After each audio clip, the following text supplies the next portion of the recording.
Hola, ¿qué tal? Muy buenos días. Les damos la cordial bienvenida a la séptima sesión del curso ICOP. A nombre del doctor Arturo Ávila y la licenciada Mónica Vargas, damos inicio a esta sesión. El día de hoy se realizará el tema de apoyo, asistencia social y a cuidadores, correspondiente a dos ponentes que son la especialista Alma Laura Deita Pantoja, es una enfermera especialista, y a Victoria González, es especialista en administración gerontológica. Le cedemos la palabra a la especialista enfermera Alma Laura Deita Pantoja, quien nos hablará del tema apoyo, asistencia social y cuidadores. Buenos días. Buenos días a todos. Buenos días. Ok. Pues es un gusto estar con todos ustedes. Yo soy Alma. Voy a compartir pantalla para comenzar con el tema. Listo. Bien, ¿sí lo podemos ver ahí? Sí, maestra. Sí, ok. Muy bien, gracias. Pues este tema es muy interesante, es muy bonito, va a recapitular y va a integrar todo lo que ya se ha estado viendo en las reuniones anteriores. Así que, pues vamos a comenzar. El objetivo de este tema es detectar, evaluar y definir un plan de apoyo, la asistencia social que va a requerir la persona mayor y el apoyo también al cuidador. Bien, este es el algoritmo que nos corresponde y en este momento pues les voy a hablar de la primera sección, el apartado A, que corresponde a identificar estos problemas que pueda haber en la persona mayor con esta disminución de la capacidad intrínseca, en donde las capacidades físicas, motoras, sensoriales, pueden estar un tanto mermadas, disminuidas, y esto va a impactar, como ya se ha estado viendo, en la capacidad, en la disminución de la capacidad intrínseca y por ende en la capacidad funcional.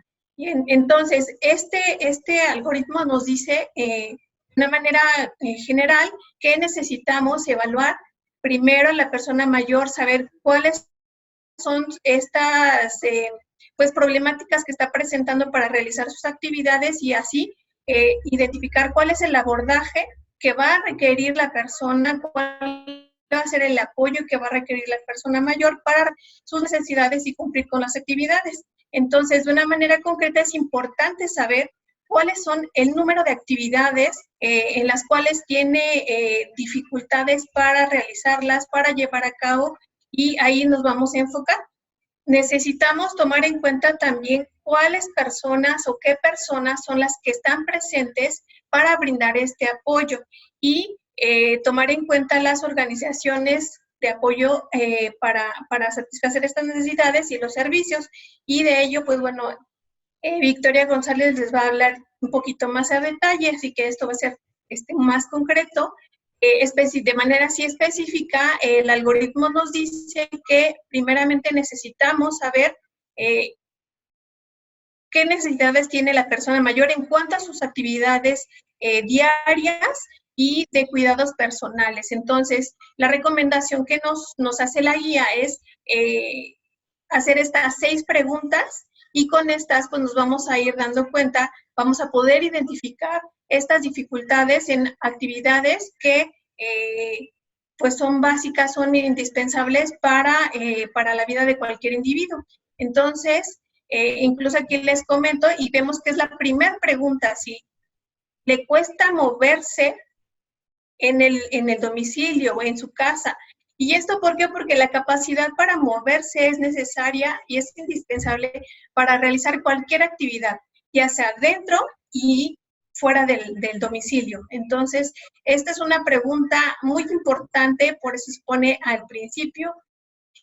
Y cuando la capacidad para movilizarse, para trasladarse de un punto a otro, esta se va afectando y disminuyendo, pues es esperable o es muy probable que las otras actividades que se hacen de manera rutinaria y que se hacen diarias, se vayan también dificultando y algunas se vayan realizando en menor frecuencia.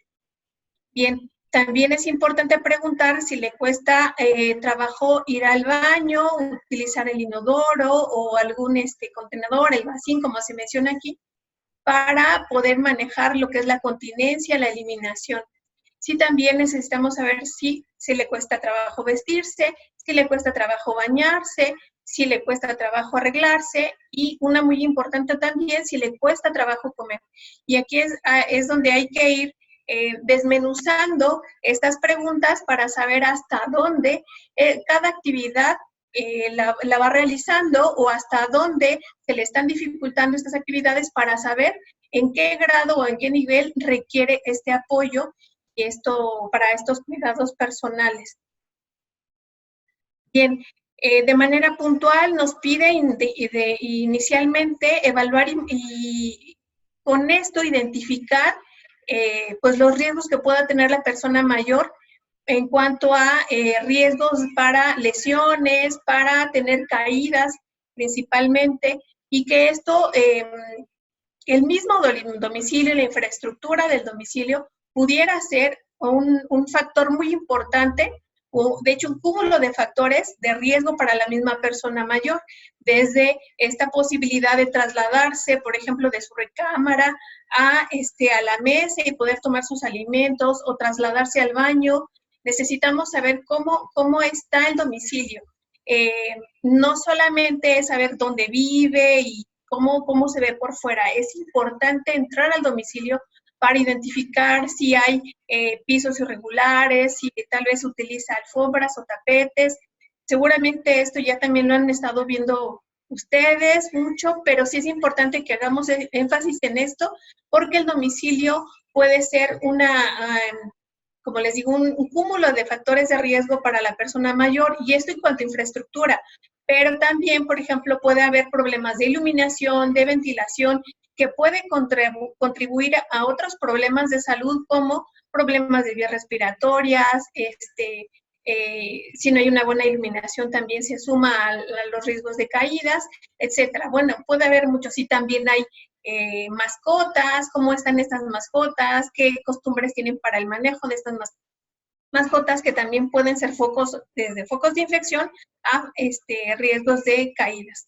Y con todo ello, pues es importante identificar los ya mencionados riesgos para hacer unas recomendaciones muy concretas y específicas para, sobre todo, adaptar el hogar, y por 2 motivos muy importantes. Uno, para procurar o favorecer la independencia de la persona mayor, para que de una manera más segura y por un mayor tiempo sea independiente, tenga la capacidad y la posibilidad de realizar actividades por sí mismo, y en los casos en donde ya la persona requiere algún apoyo de otra persona, o incluso el uso de de apoyos tecnológicos, tenemos que ver la posibilidad de que sí los puede utilizar, que las puertas, por ejemplo, si requiere un andador, si requiere una silla de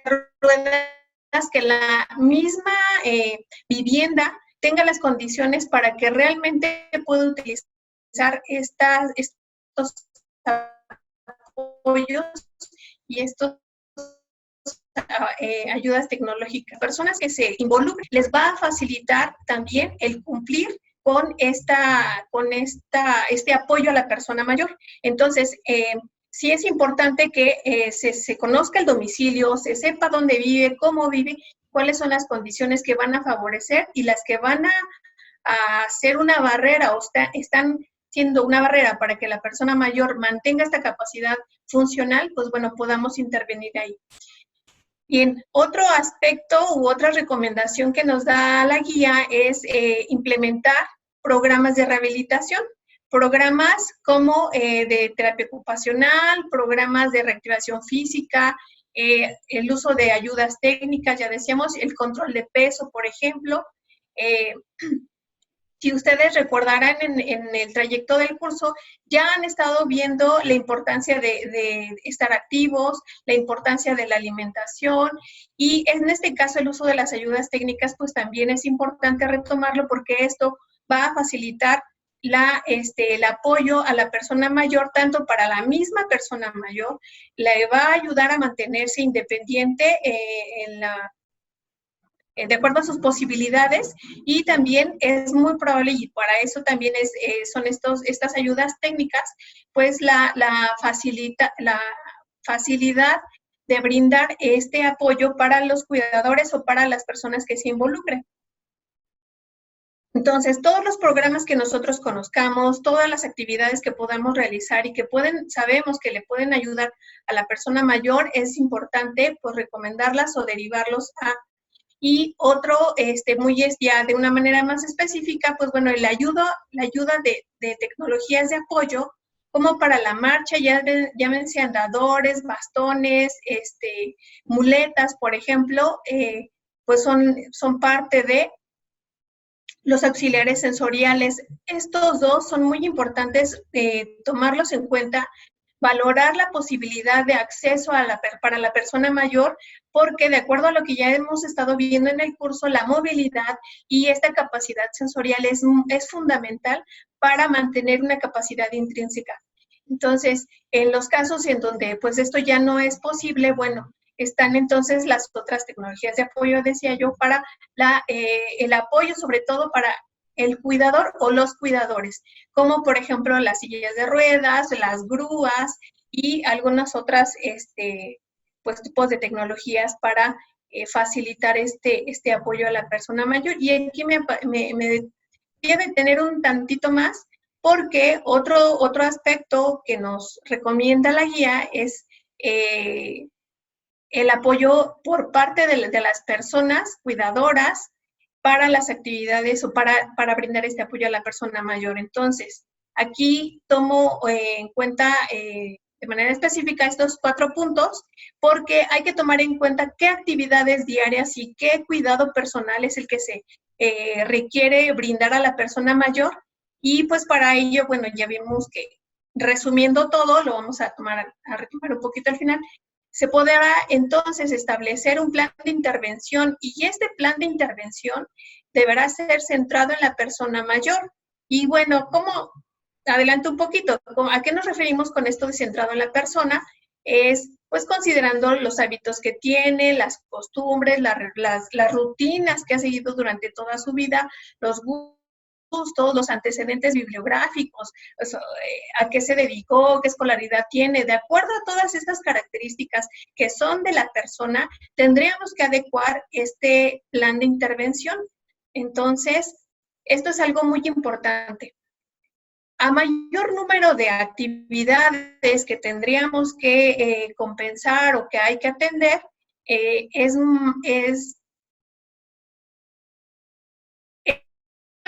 mayor compromiso para brindar este apoyo.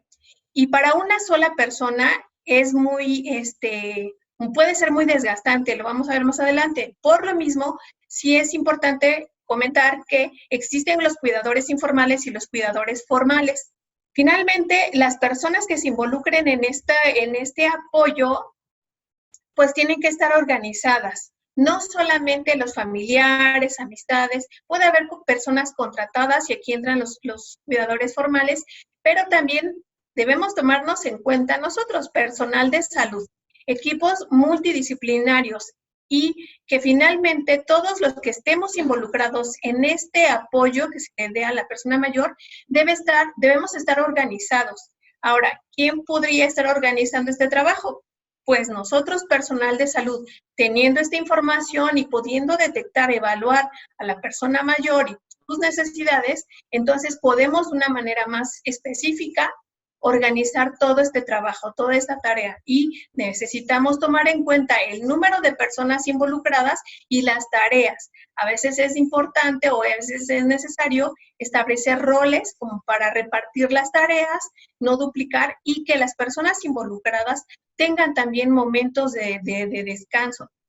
Bien, entonces, en conjunto con esto, los servicios de salud, los servicios sociosanitarios también entran en este apoyo a la persona mayor. Y hay que considerar, en este caso, que estamos insertos en el Instituto Mexicano del Seguro Social, pues bueno, es importante tener en cuenta todo nuestro equipo, todas las instalaciones y servicios con los que cuenta el sistema de salud para poder ofrecerlos a la persona mayor. Y por otro lado, también es importante que si en la comunidad, en el estado, en el entorno donde se encuentra esta persona mayor, si hay servicios que a lo mejor no están tan accesibles dentro de nuestro sistema de salud, pues es importante a lo mejor tener otras alternativas de servicios que puedan ser externos a y que podremos ofrecerlas y pueden ser una alternativa de atención y de apoyo para la persona mayor y para los cuidadores. Y bueno, el seguimiento es también muy importante, ¿sí? Tomando en cuenta estas condiciones y necesidades de atención de la persona mayor y sus cuidadores. Entonces, esto es como a grandes rasgos lo que pudiéramos estar tomando en cuenta para brindar este apoyo a la persona mayor y en cuanto a sus cuidados, tomando en cuenta que estas actividades diarias regularmente son las que realizamos dentro del domicilio y hay actividades muy indispensables como la atención de la salud, las consultas médicas que ya se van realizando fuera del domicilio. Bien, entonces ahora vamos a dar paso a la asistencia social y el apoyo también a cuidadores. Bien, dejo de compartir para pasar con Victoria González. Hola, ¿qué tal? Efectivamente, dándole seguimiento a toda esta trayectoria de la implicación de los servicios sociales, bueno, pues quiero compartirles también la pantalla para que nos vayamos posicionando, pues en todos estos menesteres que tenemos para poder darle un seguimiento oportuno a las personas mayores. Entonces, en este sentido, pues nos ubicaremos en el punto 7, 8, 9, 10, 11 y 12, que es referente a todos estos apoyos sociales. Entonces, uno de los aspectos que nosotros le vamos a preguntar a las personas es que si tiene algún problema en su vivienda. Y entonces el mismo algoritmo nos va diciendo, si dicen que sí, entonces vamos a hacer preguntas complementarias.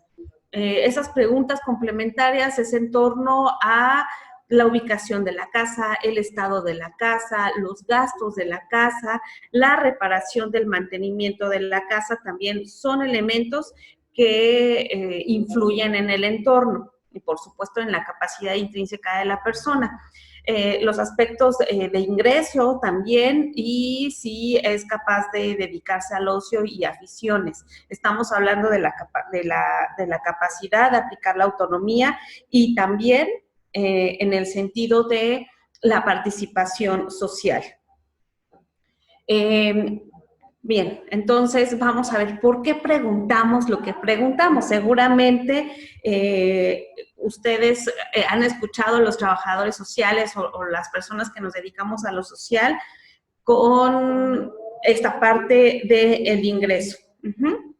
Bien, pues entonces, cuando nosotros hacemos esta pregunta de si tiene algún problema en su vivienda o en su alojamiento, lo que nosotros queremos identificar es este indicador de calidad y espacios de la vivienda que incluyen estas dos subdimensiones. Para nosotros es muy importante identificar cuál es el material de construcción de la vivienda. Cuáles son los espacios, la distribución. De hecho, esto es un indicador de Coneval. Entonces, para nosotros es importante identificar si la persona mayor está en una carencia por calidad y espacios de la vivienda. Si bien es cierto, nosotros no vamos a poder cambiar esas realidades, pero sí podemos orientarles para gestionar, pues, algunos accesos a ciertos programas. Y como decía hace un momento Alma, también esta capacidad de poder hacer las adaptaciones. Entonces, no es lo mismo hacer una adaptación con el material de piso, ¿verdad?, de tierra en la vivienda, o si el material del techo de la vivienda es de lámina, de cartón o de desechos, más en tiempo de lluvia y ahora que viene el tiempo de frío, pues esto genera adversidades, los hace propicios a tener otro tipo de enfermedades y, bueno, pues lo mismo, ir generando espacios y identificando los programas donde ellos pueden tener acceso para este mejoramiento de la vivienda. Las alcaldías, los municipios llegan a tener este indicador de mejoramiento de barrio y mejoramiento de vivienda.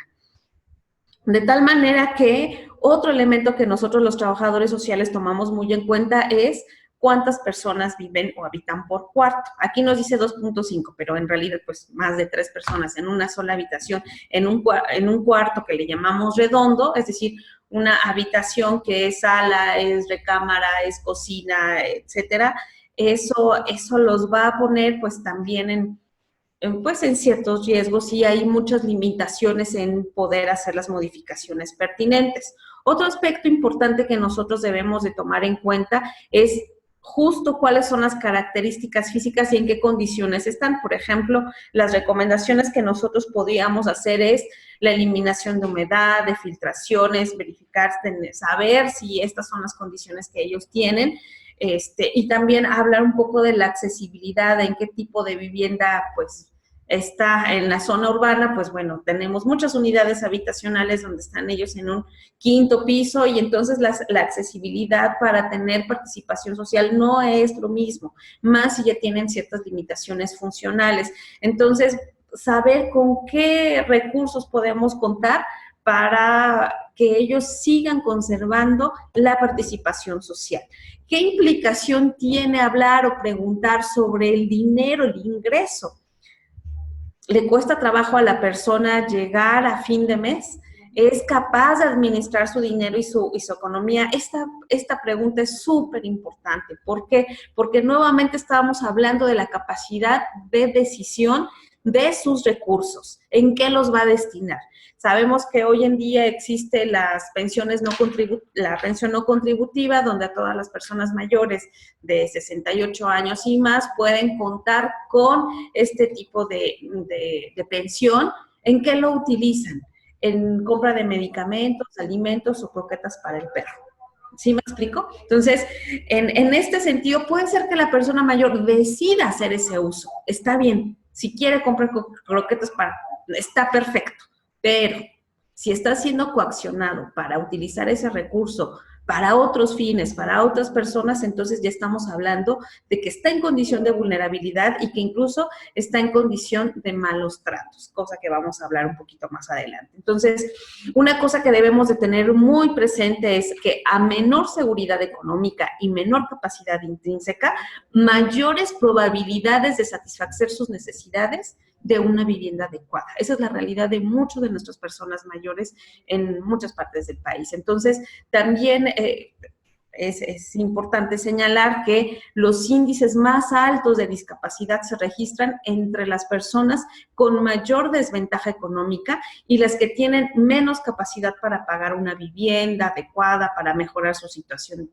Entonces, aquí ellos van acumulando desventajas. Entonces, esto va vinculado con el ingreso. O sea, vivienda, dependiendo del ingreso que tú tienes, es la accesibilidad que tú tienes. Ahora, no es lo mismo vivir con los hijos o que los hijos vivan con nosotros o rentar el espacio, qué tanta oportunidad vamos a tener para hacer justo estas adaptaciones que ya bien venimos hablando. Entonces, esta parte de ingreso insuficiente sí es importante que lo tengan en cuenta a la hora de que ustedes estén aplicando el tamizaje.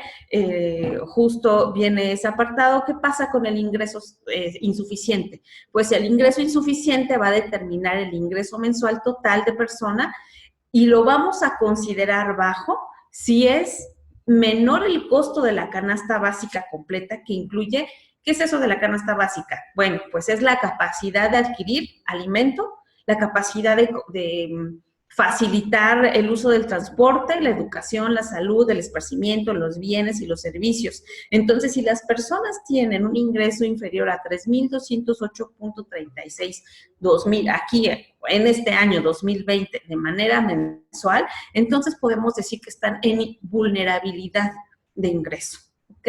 Entonces, la canasta alimentaria, ¿cuánto cuesta? Bueno, pues lo que nos dan los datos la Coneval en este año es que si la persona no tiene el alcance de tener el ingreso de 1,643.15 centavos por persona, estamos hablando de una vulnerabilidad por ingreso. ¿Por qué? Porque no alcanza a cubrir lo básico.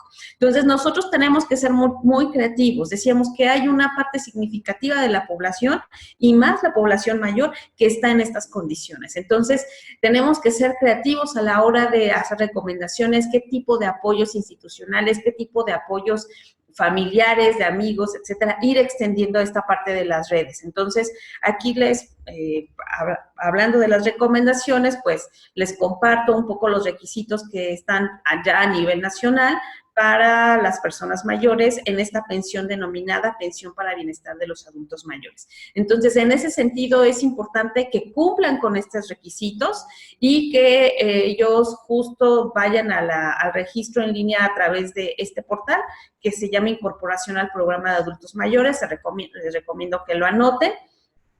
O asistir a las delegaciones. ¿Cuáles delegaciones? Pues de la Secretaría de Bienestar en cada estado, ¿ok?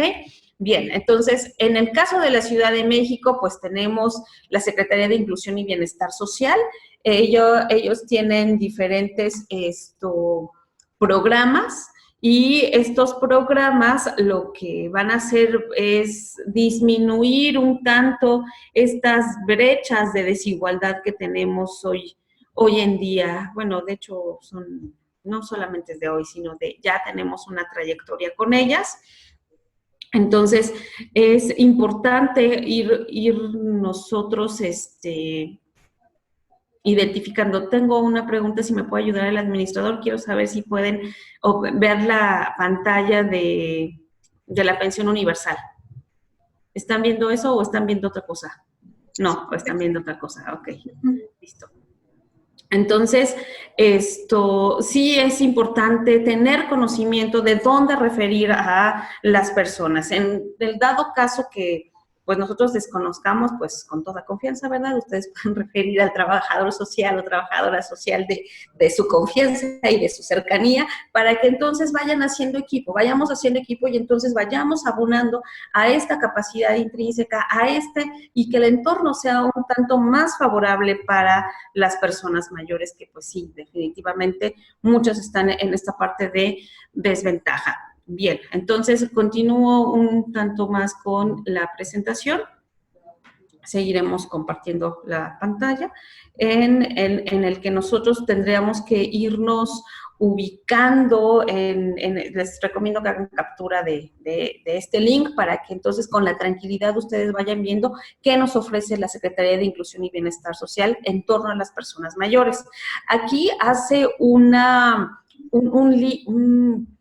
un encuentro con la importancia de las redes sociales. En cada una de las alcaldías hay grupos de adultos mayores donde las coordinadoras pues van dándole seguimiento, van dándole actividades y van activando esta cuestión de la participación social y de la autonomía. Sigo insistiendo con esto, me parece que es una parte importante del programa ICOP, también junto con las otras aristas, en que la persona haga, o sea, que tenga la capacidad funcional, se haga y sea lo que quiere hacer, ¿ok? Bien, entonces, otro elemento importante que nosotros debemos de tomar en cuenta es justo esta pregunta, ¿se siente solo? Esto, pues, incluye un tanto adentrarnos en sus redes sociales en relación a qué pasa con el cónyuge si es que existe, qué pasa con esta dinámica familiar, los amigos, hay mascotas o no. Ya hoy en día las mascotas pues, se consideran animales de compañía, parte de la familia. Entonces, identificar cuáles son los recursos sociales que tenemos en comunidad, que tenemos en los espacios próximos donde están las personas mayores. Justo una oportunidad que ellos tienen también de ir contribuyendo, pues es el voluntariado. El INAPAM también pues tiene una bolsa de trabajo donde ustedes pueden referirlos. En cada estado hay delegaciones, les llaman ellos, de atención por parte del INAPAM y ver qué cosa todavía ellos puedan o desean hacer, ¿ok? ¿Cuáles son las consecuencias de tener esta parte de aislamiento? Bueno, pues las consecuencias son graves, las hemos normalizado como población, pues sí, como personas que vemos a las personas mayores que, pues ahí está solito, pensamos que es parte natural del envejecimiento, de la vejez, y es una cosa que no es así. Entonces, la consecuencia es tener déficit de la red social y esto va a favorecer el aislamiento, la restricción de la participación social, por lo tanto no va a tener capacidad intrínseca, la disminución de habilidades sociales y la cohesión social. La cohesión social se va agotando.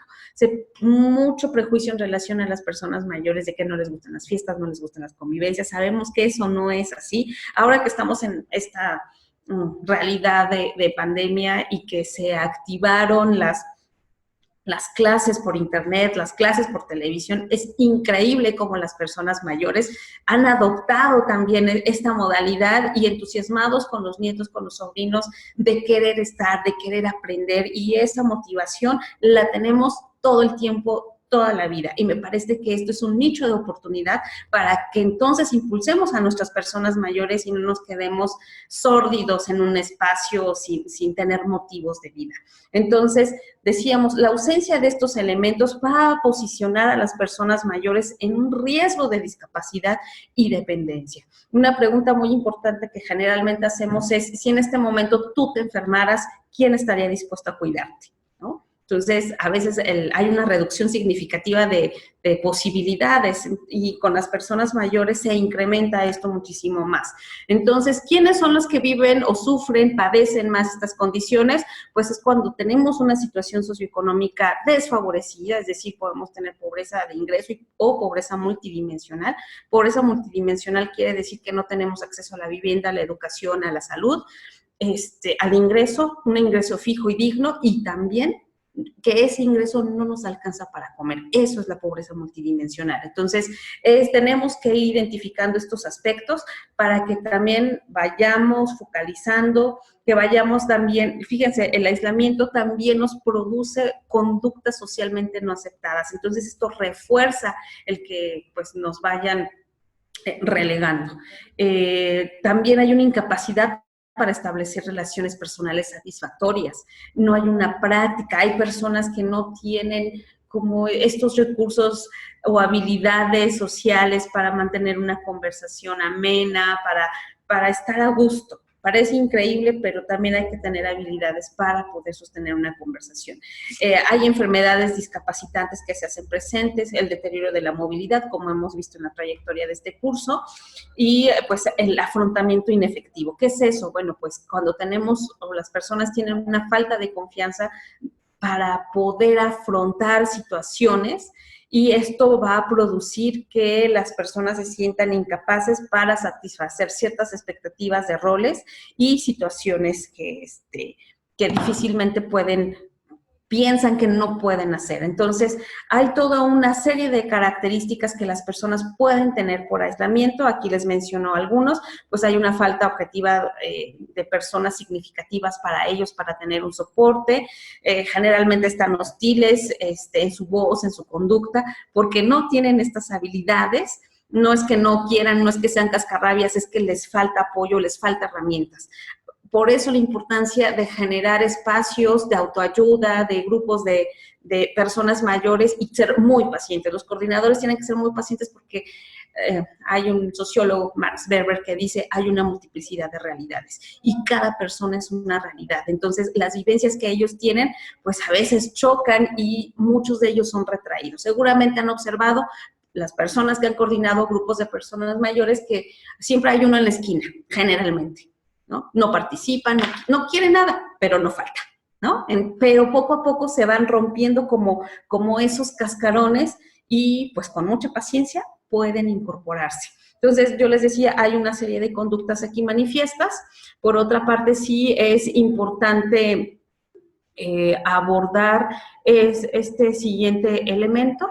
Si la persona se dedica, tiene espacio, oportunidad de dedicarse a actividades o aficiones que a ellos les guste. Ya las razones y las consecuencias de no hacerlo las mencionaba. A veces estos obstáculos, estas limitantes es porque no tenemos para el pasaje, porque está muy lejos, porque el transporte se tarda mucho, o porque no puedo subir en él, está muy alto el escalón, porque no hay oportunidades o puede existir algunos otros motivos. Y cuando las personas no hacen lo que les gusta porque la familia, el espacio, el entorno los empieza a limitar, entonces puede ser que la persona esté en riesgo de malos tratos. ¿Y esto qué implica? Bueno, pues esto implica que las personas que están a su alrededor pueden tener una acción única o repetida o la falta de una respuesta apropiada a las necesidades de la persona. Y fíjense bien, puede ser una persona de confianza. Dice de confianza la Declaración de Toronto. Es decir, no necesitamos ser familia. Nosotros como personal de salud, la gente, las personas depositan confianza en nosotros y nosotros podemos ser negligentes, podemos ser omisos, por lo tanto podemos estar maltratando. Entonces tenemos que tener como mucho cuidado en pues cómo nos conducimos y también observar cómo se conduce el entorno respecto a la persona mayor. Entonces en este sentido, pues ¿qué comportamientos podemos observar cuando estamos con ellos, cuando están en el consultorio, cuando están en comunidad? Pues la conducta de la persona mayor parece tenerle miedo al cuidador, el proxy, si es que está ahí presente, puede ser un familiar o puede ser un cuidador formal, un empleado, no quiere responder a las preguntas o mira con ansiedad al cuidador antes de responder o cambia su conducta cuando el cuidador sale o cuando también justifica a la misma persona mayor y dice, bueno, es que es de carácter fuerte, o sea, se enoja poquis, ¿no? Bueno, es más, yo lo hice enojar. Entonces, finalmente ellos están teniendo ya un síndrome de Estocolmo que les es difícil romper. Y pues también manifiesta un respeto o un respeto exacerbado, exagerado hacia el cuidador. ¿Cómo es que se comporta el cuidador cuando es el generador de maltrato? Bueno, pues pone trabas o impide que el profesional, seguramente les ha pasado de que ustedes van y buscan a la persona mayor para pasar revista y pues sí, quien lo busca para que lo quiere no puede entrar, ¿ok? Entonces impide tener un espacio privado con la persona mayor. Insiste en responder a las preguntas, no deja que la persona mayor en capacidad de hacerlo lo haga, pone obstáculos de asistencia a la persona en el hogar, manifiesta gran insatisfacción sobre la obligación de cuidar a la persona mayor. Entonces, aquí hay que tener mucho ojo. Hay cuidadores que habríamos que preguntar por qué cuidan. Hay 4 motivos principales: por amor, por altruismo, porque no me quedo de otra y porque ya ni modo. Entonces, en estas 2 últimas es cuando hay más generación de malos tratos, generación de violencia. Entonces, también es otro comportamiento habitual del cuidador que genera malos tratos es que intenta convencer a los profesionales de que la persona está loca, es que está, no sé, ya se le olvidan las cosas, ya ve cómo son los viejos, ¿ves? Entonces están normalizando situaciones y eso es un foco rojo, es un factor de riesgo. Entonces, ¿Qué es lo que podemos observar? ¿Qué es lo tangible? Bueno, pues que hay quemaduras, hay arañazos, hay heridas que difícilmente vemos que hayan sido por un accidente, golpes, lugares ocultos, moretones, etcétera. Entonces, ¿cuáles son las intervenciones básicas cuando nos encontramos en este escenario? Pues fomentar y estimular otra vez la autonomía de la persona mayor, para que ella pueda hacer y decidir y no dejarles al margen de las decisiones que recaigan sobre ellos. Una parte significativa de la población mexicana de una edad entre 40 y 59 años piensa que las personas mayores no hay que tomarlas en cuenta en las decisiones del hogar. Entonces, aquí estamos teniendo un maltrato indirecto. ¿Me explico? Ahí está. Y eso pasa en la mayor parte de los hogares mexicanos. Es importante como intervención promover la interacción y evitar el aislamiento. Nuevamente, la recomendación de generar la participación social. La soledad favorece la aparición de confusión, ya lo vimos en el tema de estimulación cognitiva. Hay desorientación temporal espacial, deterioro del lenguaje. Hay que ofrecerles la posibilidad de acudir a algún grupo de personas mayores, ¿ok? Esto, en términos generales, pues nosotros tenemos que ir generando también materiales, trípticos, infografías para compartir, para que entonces ellos vayan también tomando decisiones. Una cosa súper importante. Sabemos que hay un algoritmo por parte de la Secretaría de Salud, una guía de práctica clínica en relación a los malos tratos. Cuando el médico detecta que hay laceraciones, hay fracturas que no son lógicas de una caída o de ciertas situaciones que no te explicas de cómo pasó eso, generalmente la indicación es llamar a trabajo social, se abre el expediente médico legal, pero la verdad es que no todo el mundo se anima a abrir el expediente médico legal, ¿verdad? Por las implicaciones que tiene. Entonces, hay que tener mucho cuidado con esto, hay que hablar con la persona mayor, decirle, estoy notando, estoy detectando, estoy viendo que estás pasando por una condición complicada, veo que no es natural que tengas este tipo de moretones, etcétera, etcétera. ¿Quieres denunciar a la persona? ¿Quieres que hagamos algo? Hay que preguntarle, aunque veamos que es muy evidente y que lo requiere, sí. Pero ¿saben qué? La persona mayor se queda con el asunto. Nosotros seguimos en el servicio. ¿Me explico? Entonces, necesitamos primero identificar cuál es su red de apoyo, su red fuerte de la persona, hablar con ellos y entonces ir generando la autonomía de la persona mayor. No tengamos esta conducta tan disruptiva porque al final ellos se repliegan.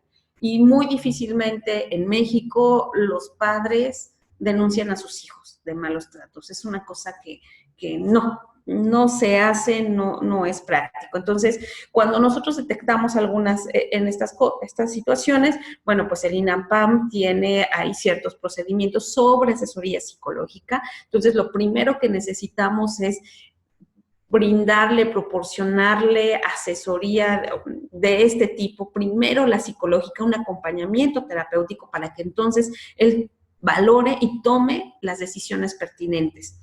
Ahora, si el asunto es muy grave, muy álgido y el cuidador incluso se da cuenta que otros familiares están violentando a la persona mayor, bueno, entonces se inicia un proceso civil. Si esto atraviesa la frontera judicial o penal, pues se va a hacer y se podría iniciar un juicio de interdicción cuando la persona ya está en condiciones de no poder decidir o contestar por una cuestión de deterioro cognitivo o una demencia avanzada. Entonces, es un tema delicado, hay que hablar bien con los contactos en relación a poner los escenarios bien claros. Lo adecuado sí es denunciar, pero la cosa no queda ahí.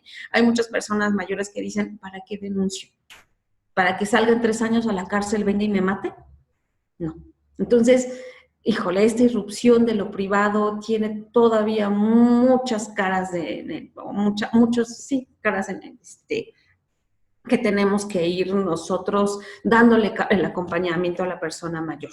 Bien, hablábamos de los cuidadores informales. Los cuidadores informales, pues sabemos que hay personas mayores cuidando a personas mayores que ya tienen graves disminuciones en esta parte de la capacidad intrínseca, y por lo tanto ellos tienen un riesgo mucho más grande de experimentar un profundo impacto en lo físico, en lo emocional, en lo económico, y principalmente mujeres, ¿ok? Y pues también los cuidadores llegan a experimentar angustia psicológica, depresión y aislamiento. ICOP mismo nos dice en sus guías,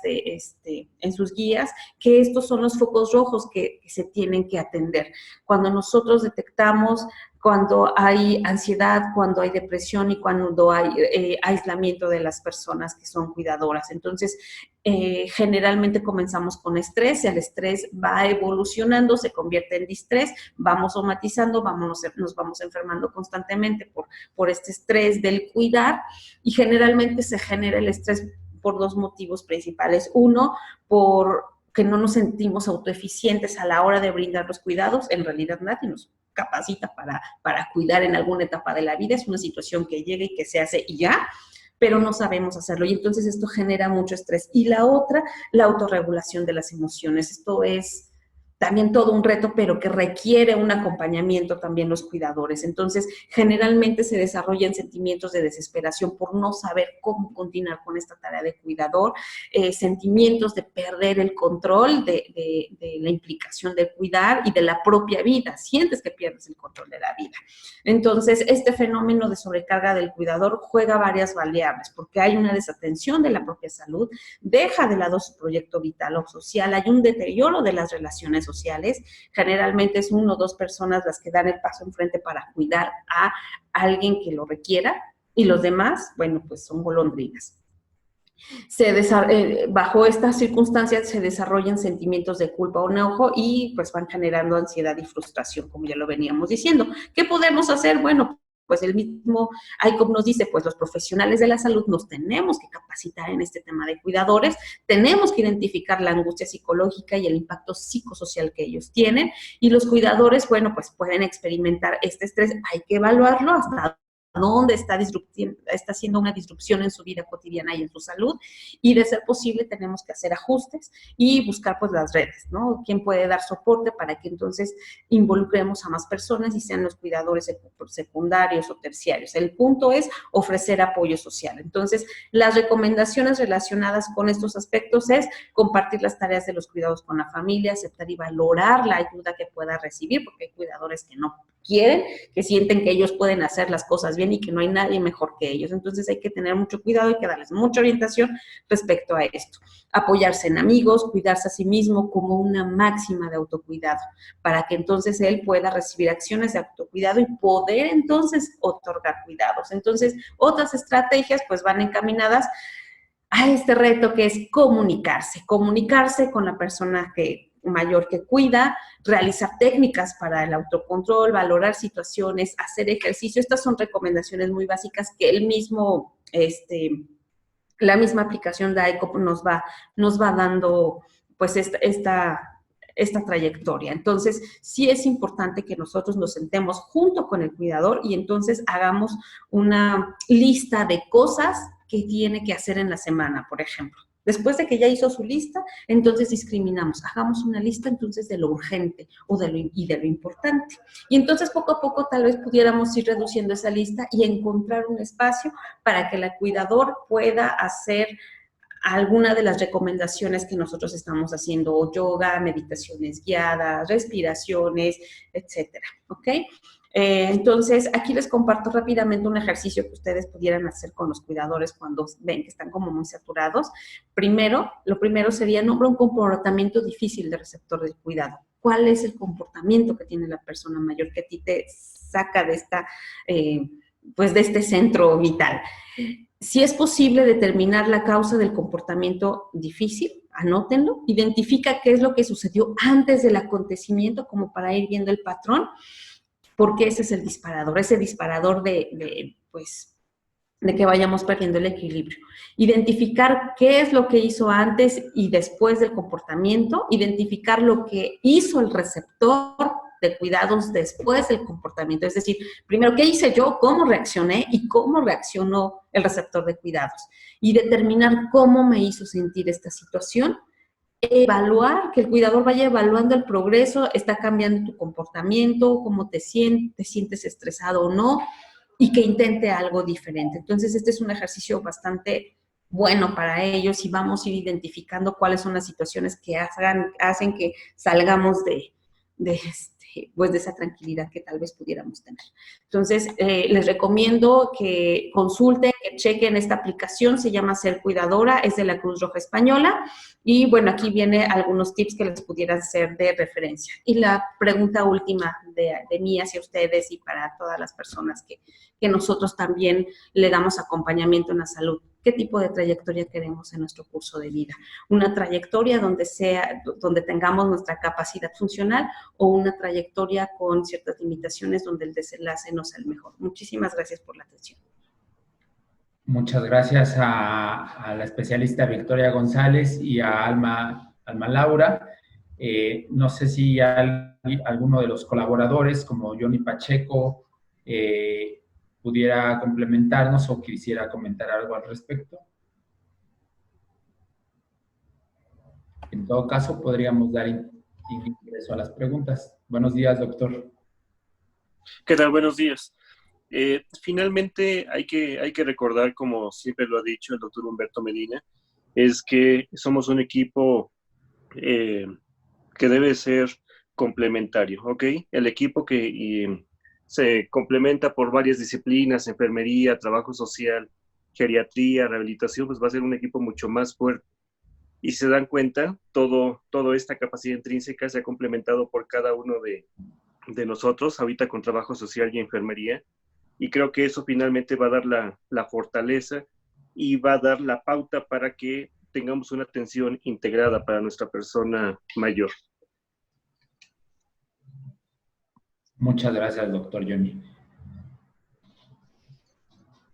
Vamos a dar inicio entonces a la sesión de las preguntas. Pregunta Goretti Trejo, si es factible realizar un grupo o un club de adultos mayores en la unidad hospitalaria con la finalidad de generar un entorno y un apoyo para el envejecimiento saludable. Pero tendría que, bueno, Alma, ¿quieres contestarla tú primero?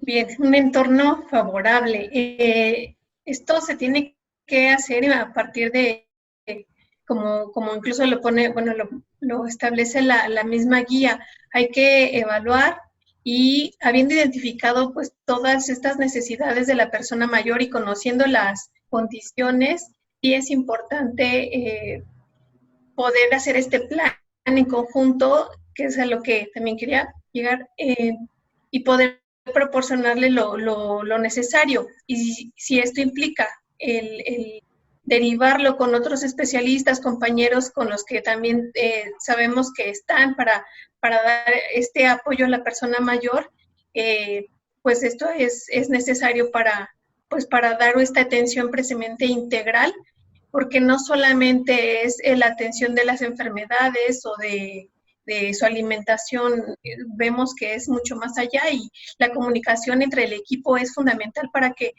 esta atención y este apoyo sea realmente integral. Muchísimas gracias, Alma Laura. Pregunta Catherine Cetina. ¿Existen instancias legales en las que se pueda recurrir a solicitar apoyo por vía legal o un apoyo económico hacia los familiares directos, en este caso menciona a los hijos, para el caso de los adultos mayores que están en situación de vulnerabilidad? Recibir un apoyo directo y que los hijos lo administren, ¿eso es lo que entendí? Así pareciera la pregunta. Uh-huh. Bueno, se puede hacer el trámite, o sea, finalmente el tener una condición de dependencia no limita sus derechos. Por supuesto que tiene el derecho de acceder a este tipo de recursos. En este caso, lo que se hace es generar una visita domiciliaria para valorar la condición de la persona y entonces se pone como persona responsable a un familiar de confianza de la persona mayor. Y pues idealmente pues tendríamos que hacer un buen uso de ese recurso. Entonces se dan ciertos seguimientos, por lo menos esa es la experiencia que yo conozco aquí en la Ciudad de México. Muchísimas gracias. Al momento solo se han presentado un par de preguntas. Vamos a aprovechar este espacio para cederle la actividad que realiza habitualmente el doctor Eduardo Sosa, esperando que ya se pueda aplicar. Doctor Eduardo, buenas tardes. Puedo activar el micrófono. Pues vamos a intentarlo, aunque ya estamos cortos de tiempo.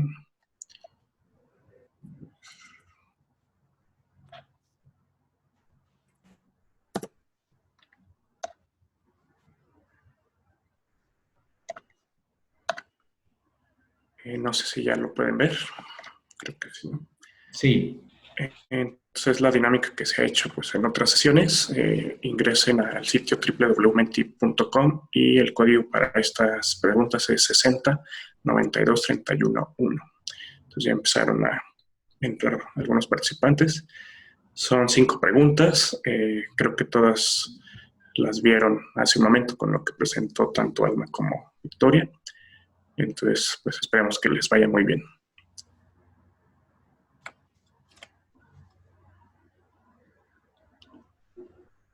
Van 10 personas que han ingresado a menti.com. Esperamos un momento más. Y recuerden que pues solo es un repaso. Esto no cuenta para su calificación o para la aprobación del curso que estén realizando. Ya van 22 personas. Esperemos que lleguen a 25, 30 por razones del tiempo. Y también para dar espacio a responder si hubiese más preguntas. A ver si se conectan los 30 participantes para empezar. Ya solo falta una persona más. Listo, entonces pues vamos a comenzar. Recuerden que quien responda más rápido y correctamente obtiene más puntos. De acuerdo a ICOP, la evaluación del entorno se refiere a saber dónde vive la persona mayor, ¿cierto o falso? Y esto lo comentó Alma hace unos minutos. Pues en realidad es falso, pero ahorita vemos si Alma quiere clarificar algo. Siguiente pregunta. ¿Quienes brindan apoyo a la persona mayor siempre son únicamente los familiares? ¿Cierto o falso?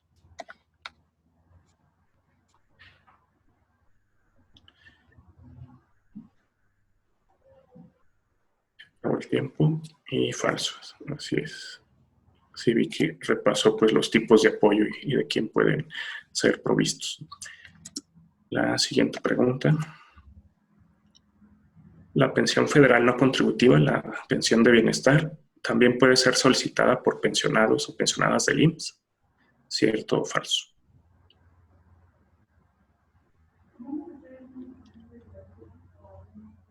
Y aquí es cierto. Pueden tener doble pensión, la del IMSS y la de bienestar. Y vamos con la última pregunta.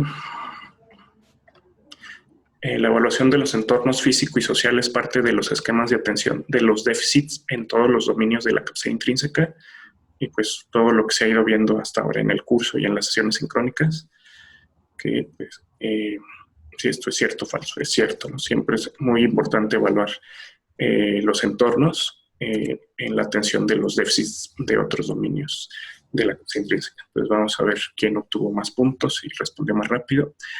Y parece que fue Frosty, con 3.055 puntos. Y pues eso sería el repaso. No sé si haya comentarios o preguntas. Muchas gracias, doctor Eduardo. Se presenta una última pregunta que hace referencia a las restricciones por COVID. ¿Cuál es el alcance que se puede generar en cuanto a la formación de grupos para los adultos mayores en el primer nivel de atención?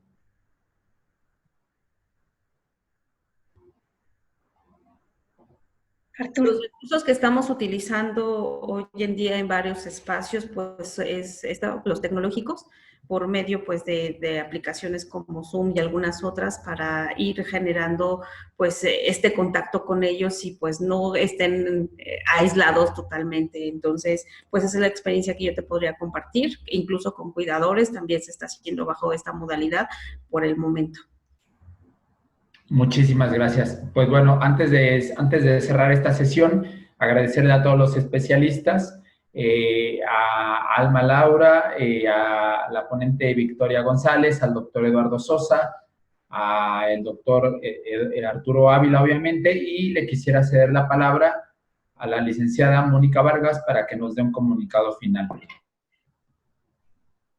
Muchísimas gracias. Básicamente, para agradecer a todos ustedes su presencia durante todas estas sesiones del curso ICOP y solamente pedirles, por favor, que recordemos que el próximo martes 3 de noviembre es el último día que está habilitada la plataforma. Ese día concluye el curso en la parte, digamos, académica de la formalidad. Entonces, es súper importante que todos estén realizando las actividades que les queden pendientes. La plataforma está automatizada y cerrará ese día a las 23:55 horas.